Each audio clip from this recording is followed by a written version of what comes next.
How to use LinkedIn Newsletter to reach subscribers. So first thing that you need to do is launch and configure. So what you can do is simply create from your feed. Simply tap on this post option, and in here you can now write an article. Then what you can do is create a newsletter. Second thing, optimize your branding, and lastly, set your cadence. After doing all of that, select a publishing frequency like daily, weekly, or bi-weekly or monthly, and stick to it strictly. So after doing that, then another thing that you can do is maximize the subscriber spike.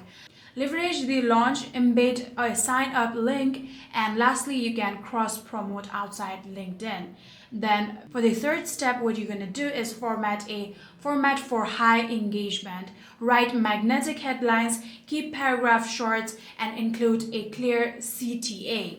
So after doing all of these, the final thing that you can do is distribute and analyze.